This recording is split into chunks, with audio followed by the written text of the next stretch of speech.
So modern atomic model हमने start किया था एंड मॉडर्न एटॉमिक मॉडल में मैंने ये पढ़ा दिया था आपको कि de Broglie's concept electron has dual nature, ध्यान में है electron has dual nature. And second part हमने हाइजेनबर्ग अनसर्टेनिटी प्रिंसिपल बताया था। क्या था सबके फॉर्मूला एक बार क्विक रिकैप करें तो wavelength of microscopic particle travelling with very high speed, पहला फॉर्मूला क्या था h/mv।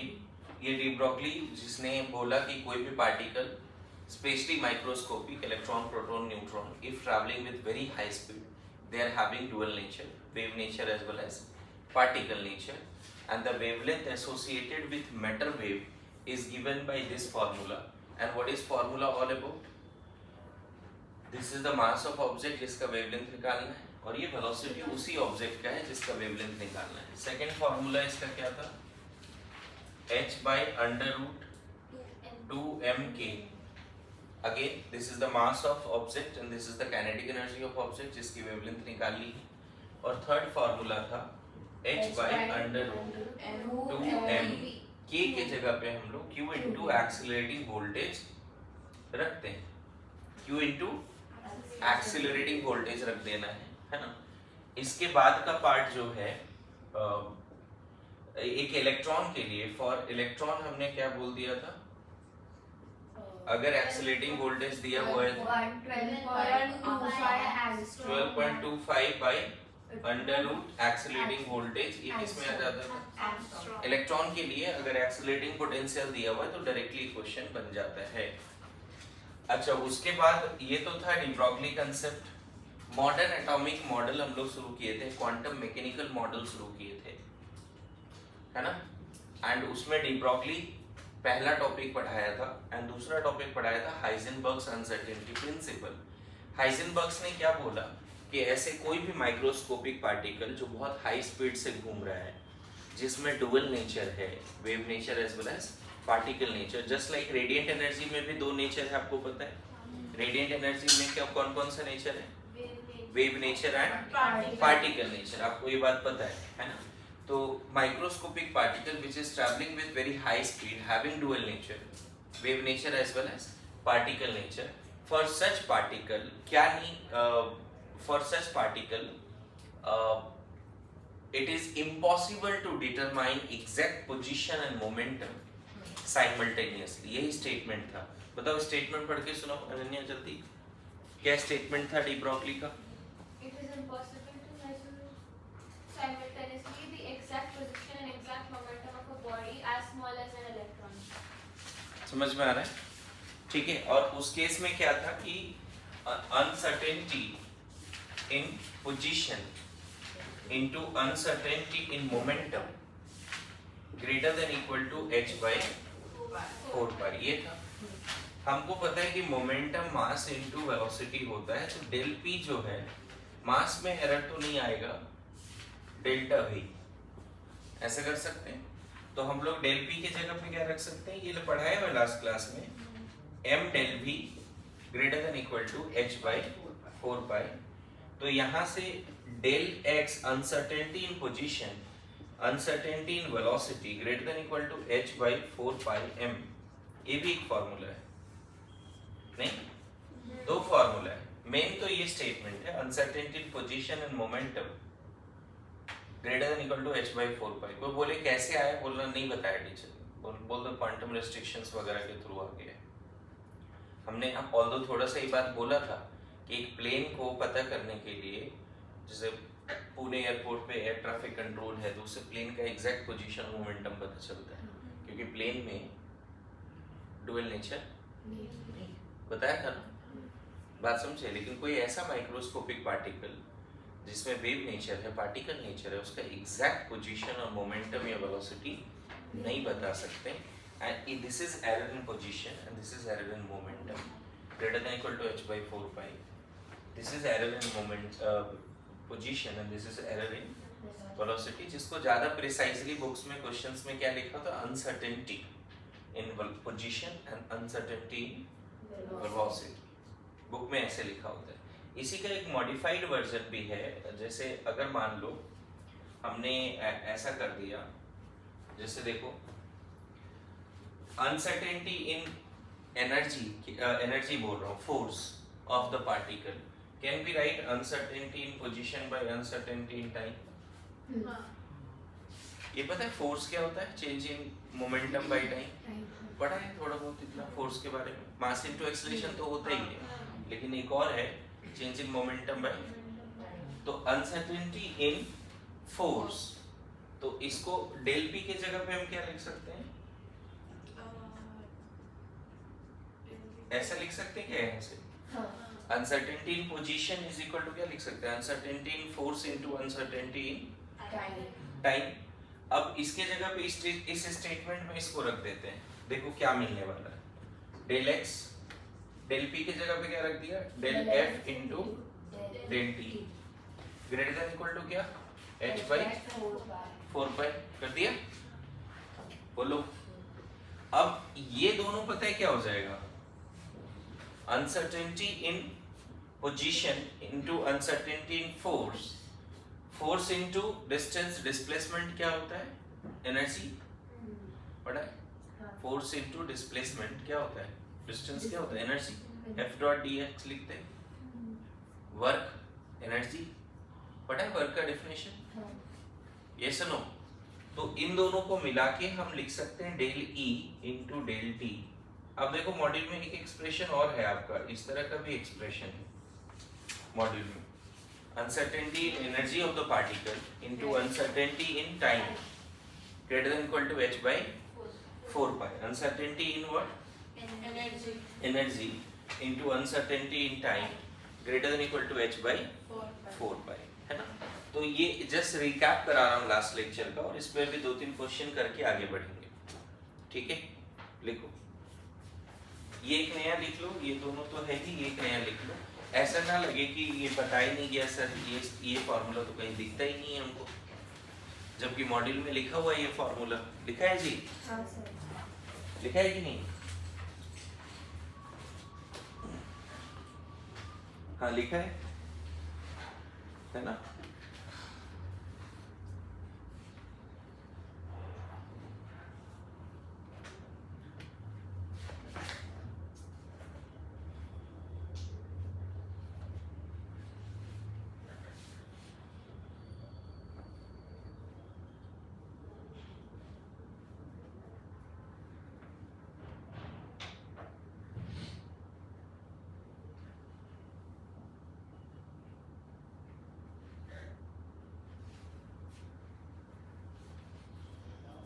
स्टेटमेंट भी याद रखना है, it is impossible to determine क्या?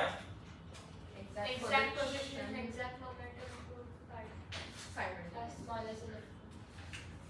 ठीक है,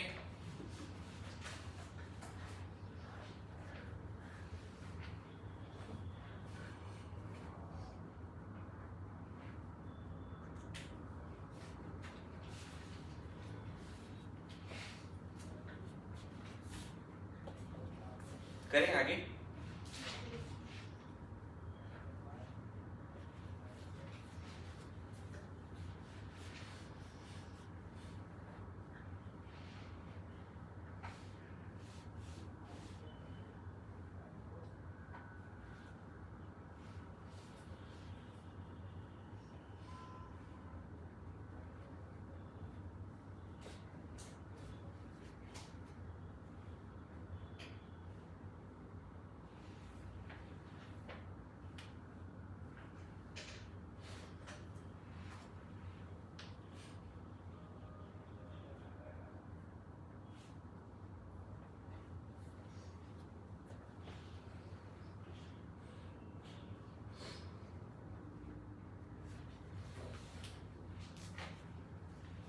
डन। देखो इन फॉर्मूले पे क्वेश्चन मैंने करा रखा है ऑलरेडी डी ब्रॉगली पे, इस पे कुछ क्वेश्चंस करना है। देखो किसी भी पार्टिकल का अगर एग्जैक्ट पोजीशन और मोमेंटम नहीं निकाल सकते तो यहाँ पे बोर गलत हो गया। कैसे? बोर ने क्या बोला था? बोर थ्योरी में बोर ने प्रॉपर बता दिया था, न्यूक्लियस है, इसके चारों तरफ यहाँ तक फील्ड है, और किसी एक ऑर्बिट में इलेक्ट्रॉन घूम रहा है, उसकी स्पीड भी एग्जैक्ट बताई थी, और पोजीशन भी एग्जैक्ट बताई थी ना, कितने डिस्टेंस पे है, किस स्पीड से। तो बोर के हिसाब से एग्जैक्ट पोजीशन और मोमेंटम या वेलोसिटी या रेडियस निकाला जा सकता था इलेक्ट्रॉन का बोर के हिसाब से, यस और नो। जबकि हाइजेनबर्ग और डी ब्रॉगली ने प्रूव कर दिया कि इलेक्ट्रॉन का डुअल नेचर है। एंड क्वांटम मैकेनिकल मॉडल हमें समझना पड़ेगा, मतलब हम एग्जैक्ट किसी रेडियस में इलेक्ट्रॉन को न्यूक्लियस से आर डिस्टेंस पे नहीं घुमा सकते। Now electron is no more present in an orbit. We can talk about कि इलेक्ट्रॉन न्यूक्लियस से आर डिस्टेंस में किसी रीजन पे हो। मेरी बात समझ रहे हो? ये नहीं चलेगा। हमें क्या बोलना पड़ेगा, ये न्यूक्लियस है, यहाँ तक फील्ड है, फील्ड का भी बाउंड्री फिक्स नहीं है, पता है? फील्ड का भी बाउंड्री फिक्स नहीं है। यहाँ से आर डिस्टेंस पे है बट एक रीजन ऑफ स्पेस में है, ऐसा दो सर्कल के बीच में आर, और ये डिस्टेंस तुम कितना बोलोगे, आर प्लस डी आर। मतलब electrons are now no more in an orbit. Electrons are revolving around the nucleus, no doubt, having wave nature as well as particle nature. Electrons are revolving around the nucleus, having wave nature as well as particle nature, but they are present in a region of space. Their exact velocity and exact position cannot be determined according to Heisenberg's. मेरी बात समझ रहे हो? Exact position और exact velocity electron का हम पता नहीं कर सकते, जबकि बोर ने कैलकुलेट भी कर दिया, इतनी कैलकुलेशंस और फार्मूला दिखा दिए। तो इसलिए बोला जाता है बोर का लिमिटेशन है। Bohr's theory is not accordance with de Broglie concept as well as HUP, Heisenberg's uncertainty. लिखा है था कभी बोर का? अगर बोले कि क्या लिमिटेशन है तो बता देना है। बोर ने इलेक्ट्रॉन को पार्टिकल माना, जबकि बाद में पता चला कि इलेक्ट्रॉन सिर्फ पार्टिकल नहीं है, इलेक्ट्रॉन में वेव नेचर भी है और पार्टिकल नेचर में भी है। इलेक्ट्रॉन जो बोर का थ्योरी है वो सिर्फ क्लासिकल फिजिक्स बोल सकते हैं, मतलब सिर्फ न्यूटोनियन फिजिक्स पे बेस्ड। मेरी बातें आ रही समझ में? गुड टू गो।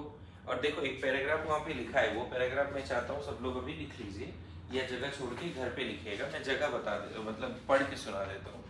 ये उसी में जहाँ पे एनर्जी वाला डेफिनेशन था ना, उसके नीचे एक पैराग्राफ लिखा हुआ है, आप एक बार सब लोग पढ़ सकते हो। On the basis of this principle, Heisenberg uncertainty principle, therefore Bohr's picture of an electron in an atom which gives a fixed position in a fixed orbit, best we can think in terms of probability of locating an electron, है ना, with a probable speed velocity in a given region of space at a given time।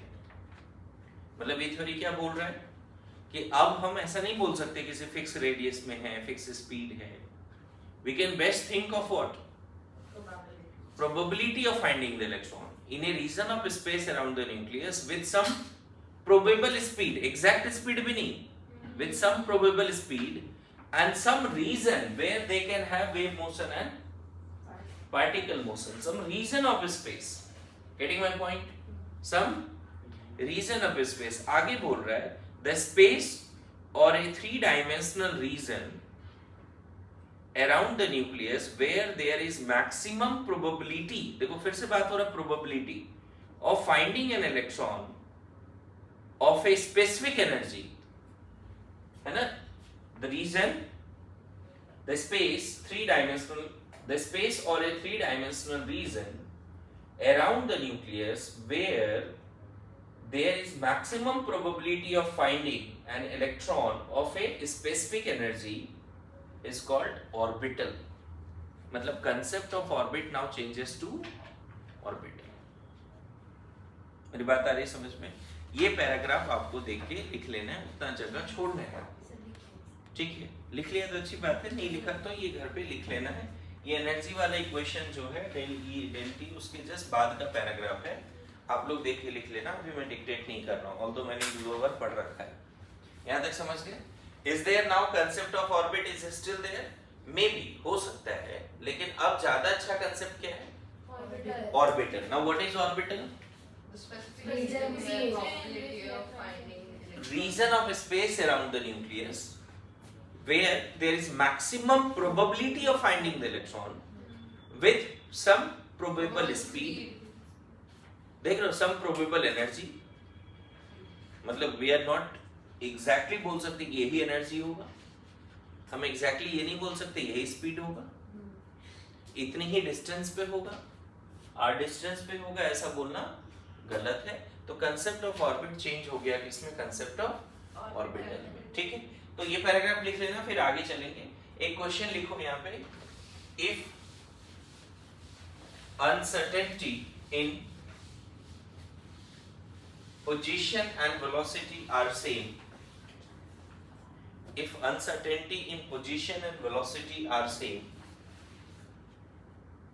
De Broglie का ज्यादा सवाल नहीं किया था इसीलिए कुछ सवाल भी करेंगे। इफ अनसर्टेनिटी इन, क्या लिखा, position and velocity are same, then find uncertainty in position, then find uncertainty in position। Question ये देखो, इसमें ना मैं डायरेक्ट क्वेश्चन नहीं करा रहा हूँ कि डेल एक्स दिया है डेल पी निकालो, डेल पी दिया है डेल एक्स निकालो, फॉर्मूला लगाओ करो सॉल्व, है ना। 10-20 क्वेश्चन है आपके मॉड्यूल में, सारे एकदम अच्छे से सॉल्व करो उस फॉर्मूला पे। ये क्वेश्चन ट्राई करो। पहले तो अनसर्टेनिटी किन दोनों में सेम दिया हुआ है, पोजीशन एंड वेलोसिटी में।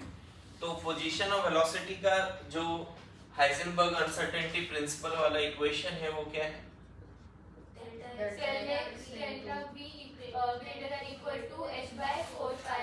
है ये है।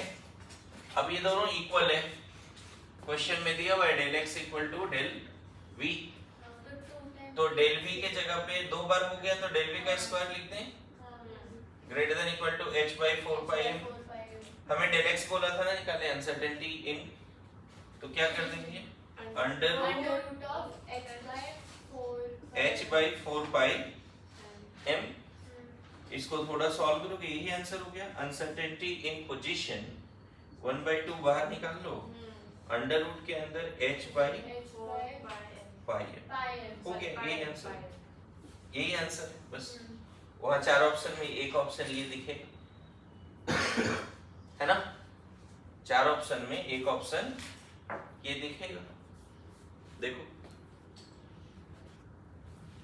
आपने अनसर्टेनिटी प्रिंसिपल का क्वेश्चंस किया मॉड्यूल से? सर मैंने कुछ भूल गया। देखो इसमें कैलकुलेशन इतना ज्यादा रहता है बच्चे कि अगर ढंग से सॉल्व नहीं करोगे दिक्कत आएगी।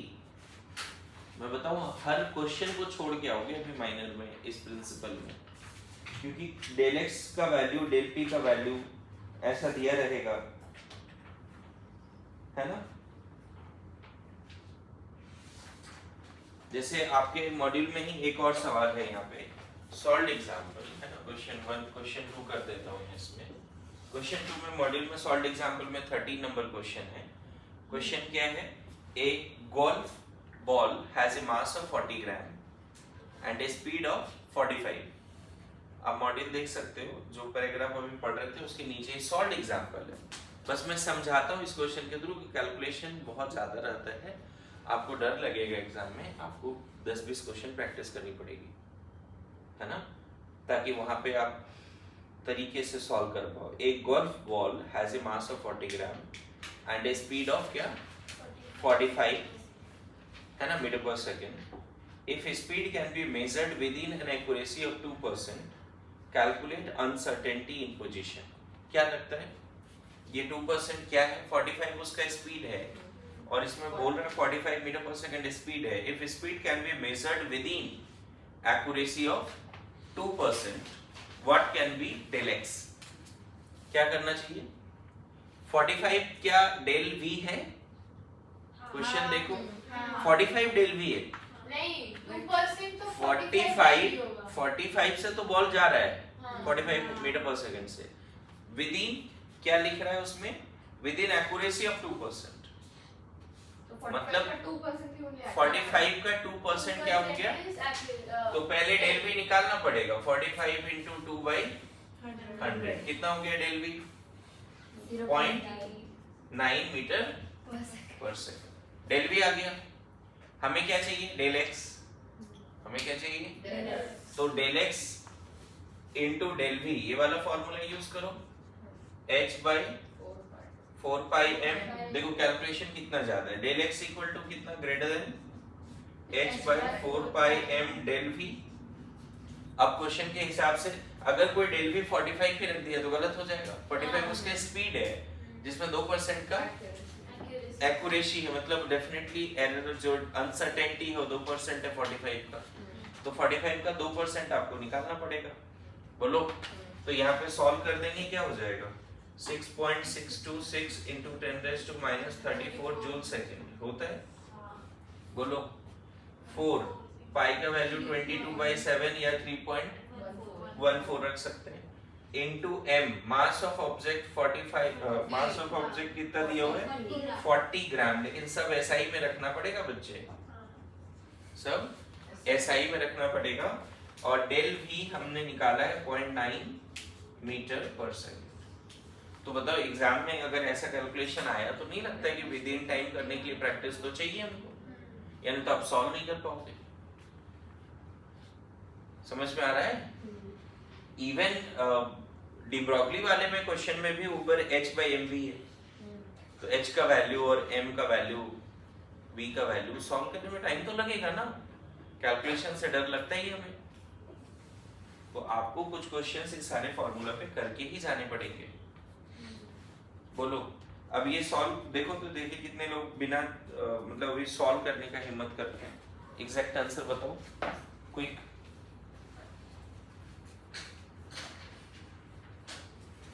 यहाँ पे मुझे दिख रहा है कि 3 क्वेश्चन है सॉल्व में हाइजेनबर्ग पे, और एक्सरसाइज में बहुत सारे सवाल थे जो तुमने अभी तक किए नहीं शायद, नहीं किए सर, इस पे नहीं किए, लेकिन आपने जो वो किया था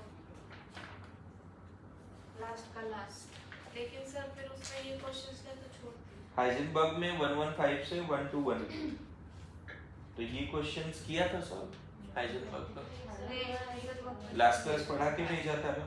डी ब्रॉगली का 102 से 114 है, और हाइजेनबर्ग का 115 से 121 किया था सर। नहीं, क्यों करेगा, ऑप्शन था।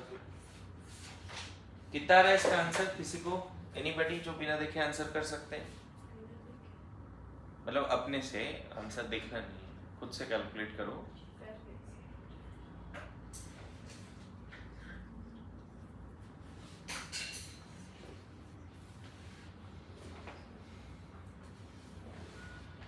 ये क्वेश्चन मैंने डिक्टेट नहीं किया, चाहो तो नोट्स में क्वेश्चन लिख सकते हो। क्वेश्चन क्या था, एक golf ball has a mass of 40 gram and a speed of 45 meter per second.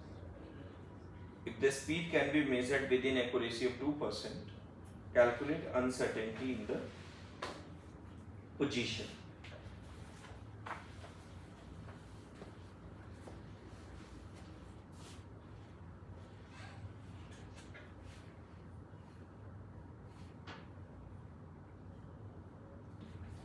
देखो इसमें जो डेल एक्स आता है ना,